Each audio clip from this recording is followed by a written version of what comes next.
desde el sentimiento de haber vivido todo el tiempo en la frontera y no tener como enemigo uno u otro país, sino tener como enemigo a la guerra. O sea, el problema que había entre Dmitry fue generado quizá por otros intereses, pero no por los intereses de los pobladores que vivíamos en la frontera. Entonces, esto ya, después de la firma de la paz, las instituciones que más cerca están de la gente, de sus necesidades, que más conocen de sus problemas, son las municipalidades, tanto del Perú como del Ecuador. Entonces ahí fue, tenemos que empezar con los municipios, formando una asociación para hacer fuerza, para hacer, como es, unirnos en los problemas comunes que tienen cada uno de los territorios y poder enfrentar el problema. Y aprovechar esa firma de la paz. ¿Cómo se doblegaron? Precisamente porque habían siempre las ideas contrarias, las reacciones que siempre hemos tenido, los enfrentamientos. ¿Cómo se logró doblegar eso? Bueno, para los que vivimos en toda la línea de frontera no había esa rivalidad, no había ese sentimiento de que tú eres peruano, tú eres ecuatoriano y que ve la guerra, no. Ese sentimiento era afuera.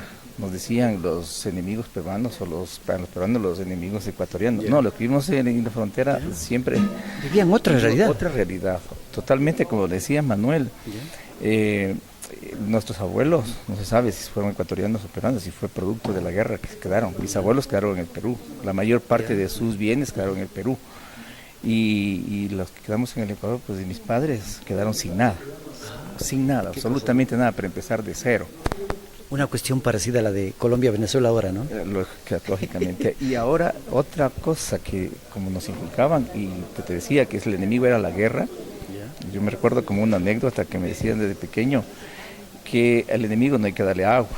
Entonces yo le decía a mi mamá, cuando venga la guerra, no le damos agua. Ni agua. Ni agua. Pero no decía cuando vengan los peruanos. Entonces de ahí que el sentimiento no era con los peruanos. Ahí la diferencia, ¿no? Con la guerra.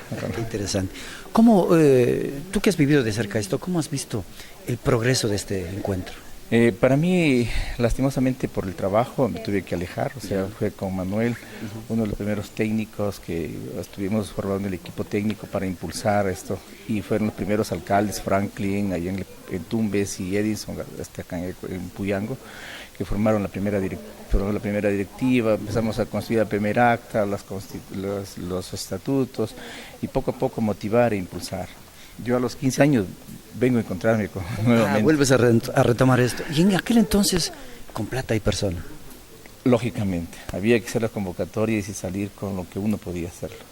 Estos encuentros fortalecen en los distintos campos la relación de los países. Exactamente, porque se creó el Fondo Binacional precisamente para eso, para encontrar la solución a esos problemas que tanto daño hizo la guerra, los problemas de otros que nos generaron acá. Eso sí, claro. Y ahora hay interesantes casos. Estaba conversando con Manuel. En el Ecuador estamos impulsando mucho la economía popular y solidaria, la que se vive en plena frontera. También los que creamos chivos en la frontera son ecuatorianos y peruanos. En la frontera de Zapotillo y Macarato se cultiva arroz tanto del Perú como del Ecuador, pero se constituye un contrabando que pasar de un lado a otro.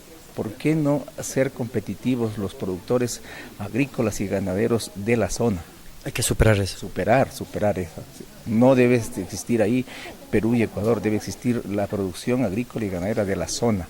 Tanto ahí, ahora yo estoy en otro lugar, yo estoy en Putumayo, que para mí la primera vez no tenía conocimiento de esta frontera, pero ahí tenemos particularmente en Putumayo las tres fronteras, donde tenemos Colombia, Ecuador y Perú.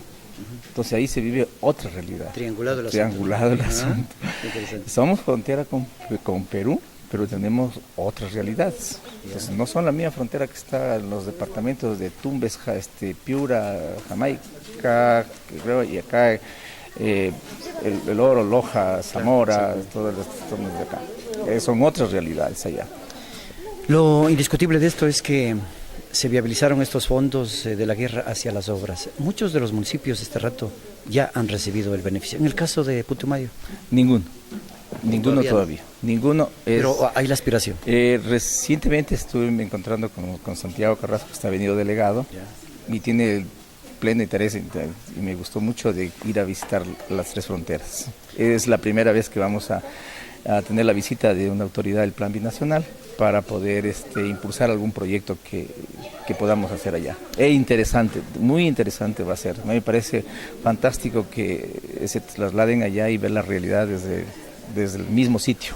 Dice Javier Vinuesa, el presidente anfitrión, el que persevera en esto es aquel que mañana tiene respuesta. Así es, debemos perseverar. A mí me alegra que yo que vuelvo a estar en una reunión de estas a los 15 años, que todavía persista, pero sería bueno de darle mayor impulso, identifiquemos más a las municipalidades que están en frontera, tanto de Perú como de Ecuador, y empecemos a hacer planes binacionales, planes que fortalezcan la paz, ¿no? que lo que antes a quienes se enriquecían con la guerra, ahora no tengan nada que ver ahí, sino que tengamos nosotros como moradores de las fronteras, revivirlas, fronteras vivas se conviertan en fronteras vivas, pero con el buen vivir, como decimos en el Ecuador. Esta circunstancia crea amigos para dejarte en el saludo final, para quienes nos miran. De pronto, pues ese saludo para la gente del Valle del Quijos, de Chaco, de Quijos. Sí, ventajosamente estoy viviendo en Quito. Ya. Por los lojanos donde quiera estamos. Y este es un valle hermosísimo, su clima es muy agradable, se parece mucho a los ciertos valles de Loja en la parte alta, como Puyango, también nací, viví un poco de tiempo. Esto me parece encantador.